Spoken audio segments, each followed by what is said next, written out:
ஒரு பிள்ளைய கூட்டிட்டு வந்திருந்தாங்க. ஒரு பிள்ளைய கூட்டிட்டு வந்திருந்தாங்க. அவன் பிள்ளைகிட்டே நான் அனுமதி எடுத்தேன். இதை பயான்ல நான் சொல்லுவேன், ஊரு பேர் சொல்ல மாட்டேன், பயான்ல சொல்லுவேன் அனுமதி எடுத்திருந்தேன். சூசைட் பண்ணி தப்பிச்சு அந்த பிள்ளை. ஒரு தடவை ஃபேன்ல கவுத்த போட்டுட்டு தொங்குது, அந்த ஃபேன் சிறகு வளைஞ்சதுனால அந்த பிள்ளை தப்புது. ரெண்டாவது தடவை வாப்பாட சீனிக்கு போற குளிச்சேன். வீட்டில் இருந்த பெண்ணோட வீட்டுல உள்ள அவ்வளவு டேப்லெட்டை எடுத்து ஒரே அடியா முழங்குது, பிள்ளை தப்பிச்சு. ஏன் சூசைட் பண்றான்னு தெரியல, யாருக்கும் தெரியாது. இந்த பிள்ளை ஏன் சூசைட் பண்ண முயற்சி செய்யுதுன்னு தெரியல. ஹாஸ்பிட்டல்ல கொண்டு வராங்க, கவுன்சிலிங் பண்றாங்க, ஹாஸ்பிட்டல் கவுன்சிலிங். தெரியல, பிள்ளை ஒரு பேச்சும் இல்லை. பிள்ளைக்கு இப்ப பாதுகாப்பு, எப்ப வேணுமென்றாலும் தற்கொலை செய்யலாம். பிள்ளையினுடைய நிலைமை என்ன, எப்ப வேணுமென்றாலும் தற்கொலை செய்யலாம்.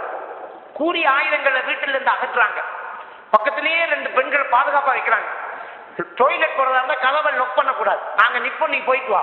ஏன்னா அதுக்குள்ள போய் ஒரு தடவை என்ன செஞ்சிக்கா, பாய பாத்திக்கா மாடியில இருந்து ஜன்னலால. இப்படி எல்லாம் இந்த பிள்ளைக்கு பாதுகாப்பு வச்சுட்டு நேரம் தான் என்னட்ட கொண்டு வராங்க. அந்த பிள்ளைய, இந்த பிள்ளைகிட்ட பேசி மனிதாலே கணக்கா பேசி ஒரு நம்பிக்கை வந்ததுக்கு பிறகுதான் பிள்ளை நடந்ததை சொல்லுது. ஒரு எஜுகேட்டான ஒரு பெரிய ஃபேமிலி, நல்ல ஒரு சமூகத்துல நல்ல மதிப்புள்ள ஒரு ஃபேமிலி, அழகான ஒரு கேர்ள், ஸ்கூல்ல படிக்கிற ஒரு பிள்ளை, கூட படிக்கிற இன்னொரு பிள்ளை தன்னுடைய நானாவை பத்தி நானாதான் பேச விட்டிக்கான். என்னை பத்தி எடுத்து வை, இன்னைக்கு அந்த பிள்ளைய விருப்பம், எங்க நானாவை நீ கல்யாணம் முடிச்சா நம்ம எப்பவுமே ஃப்ரெண்டா இருக்கலாம், நானும் அப்படிப்பட்டவன் நல்லவன் நல்லவன் சொல்லி சொல்லி சொல்லி சொல்லி சொல்லி இவ போன ஒரு நாள் கொண்டாந்து அவன்கிட்ட கொஞ்சம் பேசு கொஞ்சம் பேசு, சும்மா ஹலோ சொல்லு, அவ்வளோ போதும், குரலை கேட்டதான் அவன் சாப்பிடுவான், 3 நாளா சாப்பிடல சொல்லி சொல்லியே ஒரு தடவை ஹலோ சொல்லிட்டான். பிறகு கொஞ்சம் கொஞ்சமா ஹலோ அவ்வளோதான், ஹலோ அவ்வளோதான், ஹலோ அவ்வளோதான், மறுபடியும் ஒரு சிம்மோட ஃபோன் கொடுத்துட்டான். அவன் பயமா இருக்கு, ஒன்றும் பேச தேவையில்லை. சரியா இரவு 12 மணிக்கு எல்லாரும் தூங்கினதுக்கு அப்புறம் இந்த போனுக்கு பெட்டியை போட்டு ஒன் பண்ணு, ஏற்கனவே சைலண்ட்ல தான் பெட்டி, ஹேண்ட் ஃப்ரீயை காதில் போடு, ஒரு 5 நிமிஷம் பேசினா போதும் அப்படின்னு தங்கச்சூடாகவே எல்லாம் செட் பண்ணி இந்த போன் கொடுத்து இந்த போன்ல பேச தொடங்கிட்டாங்க. யாருக்கும் தெரியாது, இந்த பிள்ளைகிட்ட போன் இருக்கிற விஷயம் யாருக்கும் தெரியாது, எல்லாம் ஸ்கூல் பேக்லேயே இருக்கு, பிஞ்ச் ஆகாது. ஏன்னா அதுக்கு அந்த அந்த நம்பர் வேறு யாருக்கிட்டையுமே இல்லை, பெட்டி எல்லாம் சுவிட்ச் ஆஃப் பண்ணி தான் அந்த போன் இருக்கும். தேவைப்பட்ட நேரம் ஒன் பண்ணுவாங்க, பேசுவாங்க, யாருக்குமே தெரியாது. 1 வருஷமா போன் வச்சுட்டு இருந்திருக்கிறான், 1 வருஷம் யாருக்குமே தெரியல. என்ன நினைச்சிட்டு நம்ம எல்லாம் நல்ல புள்ள, நம்ம புள்ளன்னு நினைச்சிட்டோம். திடீர்னு செக் பண்ணா தான் தெரியும். கதவை தந்தா புள்ள தூங்கிட்டு தான், லைட் ஓப் பண்ணிக்கும், புள்ள தூங்கிட்டு தான் இருக்கும்.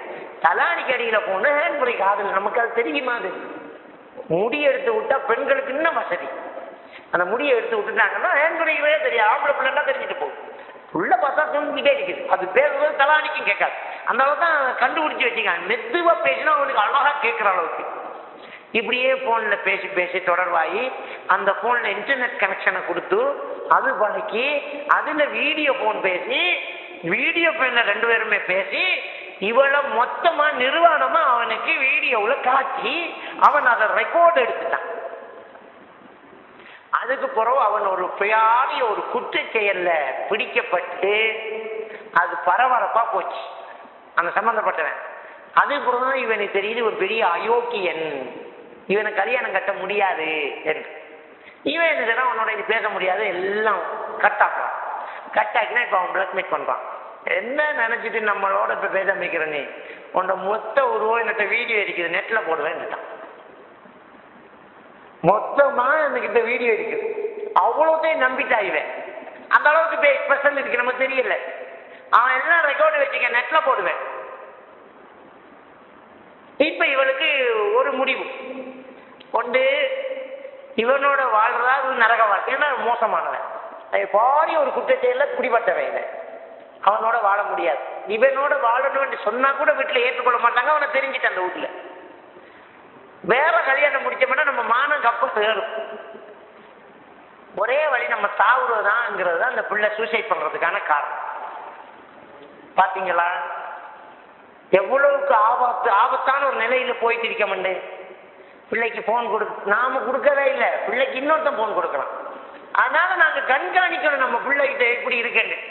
கடைசியில நான் அவன் நம்பரை எடுத்து அவனுக்கு பேசி பக்குவமா அவனை தந்திரமா மயங்க வச்சு எடுத்து அவன்கிட்ட அந்த நிலைமையை சொல்லி அந்த பிள்ளையோட மனநிலையை சொல்லி அவன்கிட்ட இருக்கிற அந்த ரெக்கார்ட் பண்ண அந்த வீடியோவை அப்படியே மெமோரி சிப்போட அந்த ஃபோனுக்கு காசை கொடுத்து அதை வேண்டி அதை தூக்கி போட்டு ஒட்டச்சி அந்த பிள்ளைகிட்ட காட்டிம்மா இனி நீ சூசைட் பண்ணாத அதெல்லாம் தொடர் வந்து போச்சு இப்போ நல்லா இருக்குது அந்த பிள்ளை. எப்படியெல்லாம் செய்யலாட்டி ஒரு பிள்ளையுடைய மானம் என்ன ஆகுறது சிந்திச்சு பாருங்க. இதெல்லாம் நம்ம யோசிக்க மாட்டேங்கிறோம், நடந்துகிட்டு இருக்குது. அப்ப இன்னொருத்தன் போன் கொடுத்தே இப்படி நடக்குது, நம்ம போன் கொடுக்கலாமா பிள்ளைகளுக்கிட்ட? வீட்டுல நெட் கனெக்ஷனை வச்சுட்டு நம்ம வெளியில போயிட்டு இருக்கோம். இளமை பருவம் என்னெல்லாம் உணர்ச்சி தூண்டும். மூணாவது சைத்தான் வந்து உட்கார்ந்துருவான். நம்ம ரொம்ப கவனமா இருக்கணும். எனவே குழந்தைகளை வளர்க்கறதுல ரொம்ப பேணுது. அவன் படிக்காட்டி வர ஒழுக்கமா இருக்கணுங்கிறதுல நம்ம ரொம்ப கவனமா இருக்கணும். ஒழுக்கம். பிள்ளைங்க கேட்கிற ஸ்டைல கேட்கிற உடுப்பு வேண்டி கொடுக்குறோம் நாம. பிள்ளைகளுக்கு வேலைக்காரனா பெற்றோர்களை நான் சொல்ற மாதிரி தான் நீ உடுக்கணும்னு சொல்லணும். அவன் சொல்றான் நான் கெப்கட்டு வெட்ட போறேங்கிறான். கெப்கட்டை இஸ்லாம் தடுத்து ஒரு பக்கம் சிரைத்து ஒரு பக்கம் வைக்காதீர்கள் என்று ரசூலுல்லாஹ் சொல்றாங்க. அப்படி சொன்ன ரசூலுல்லாஹி ஸல்லல்லாஹு அலைஹி வஸல்லம் கலாச்சாரத்தை நீ ஸ்டைல் ஆக்குறான். கெப்கட்டா ஒரு பக்கம் சிரைத்து ஓரங்களை சிரைத்து முடிய வைக்கான். இது ஒரு பிள்ளை வெட்டிட்டு வானா. அந்த பிள்ளைய பெத்தவன் பார்த்துட்டான். மான் கிட்ட ஒரு பெத்த புள்ள அவன் 10 வயசுண்டா என்ன 18 வயசுண்டா என்ன நீ சொல்லி அவன் முடிவெட்டல என்ன பிள்ளை வளர்க்குற நீ? பாப்பா குறுக்க தெரியாது, கூப்பிட்டு தண்டிக்க தெரியாது, மொட்டையாடி முழுசா மொட்டை அடிப்போம் அவனே அப்படின்னு சொல்ல தெரியாது. அது என்ன செய்யற? இப்ப பிள்ளைகிட்ட யாரும் கரைக்கிறேங்கிறாங்க. வெக்கம் இல்ல. பிள்ளைகிட்ட யாரு கரைக்கிற? பொம்பளை பிள்ளை கேட்கிற உடுப்பெல்லாம் வேண்டி கொடுக்குறோம். இந்த உடுப்பு மானத்தை பாதுகாக்கிற உடுப்பா மானத்தை விற்கிற உடுப்பான்னு நம்ம முடிவெடுக்கிறது இல்லை. விஷம் விஷம் ரெண்டு வேற வேற நம்ம வேண்டி கொடுக்க வேண்டியதானே? இது இறுக்கமா இருக்கிறேன் இப்படி இருக்கிற இந்த யோசிக்க வேணாம். அப்ப நம்ம பிள்ளைகளை பராமரிக்கிறோம். அதான் நான் சொன்ன ஆரம்பத்தில் சிறுவர் உரிமை என்ற சட்டத்தை போட்டு வச்சுட்டான். பிள்ளைகளை ஏசக்கூட முடியாதான், அடிக்க இயலாது, ஏச இயலாது. இவன் போட்ட சட்டம். அப்ப என்ன செய்யலாம்? பிள்ளை அவங்களுடைய ஸ்டைலுக்கு வாழலாம். ஆனா நாம என்ன செய்யணும்? இஸ்லாம் சொல்ற ஸ்டைல தான் வாழணும். பிள்ளைகளுக்கு கலாச்சாரத்தை திணிக்கணும். ஆரம்பத்திலிருந்தே வாப்பா உமாக்கு கட்டுப்படுற ஒரு பயந்த ஒரு நிலையில நம்ம பிள்ளைய உருவாக்கணும். உடனே அலைய விட்டுட்டோம், கேட்கறதெல்லாம் வேண்டி கொடுத்து பழக்கி விட்டுட்டு கடைசியில நாம என்ன செய்யணும்? தலையில கை வச்சு என்ன பண்றது அப்படின்னு. ஒழுக்கத்தை குறைப்பது யூதர்களுடைய சதி. அந்த ஒழுக்கத்தை குறைப்பதற்கு வந்தது திரைப்படங்கள், நாடகங்கள், விளம்பரங்கள், பத்திரிகைகள். ஒழுக்கத்தை எதை நாம வெக்கமா வெக்கிட்டு ஓடி ஒளிஞ்சோமோ அது சாதாரணமா பேப்பர்லையும் டிவியிலையும் படத்திலையும் ரோட்லையும் போகும்போது அது இனிமேல் வெக்கம் இல்லாத ஒன்றாகுது. அது வெக்கம் இல்லாத ஒன்றானால் இஸ்லாம் பரவுது.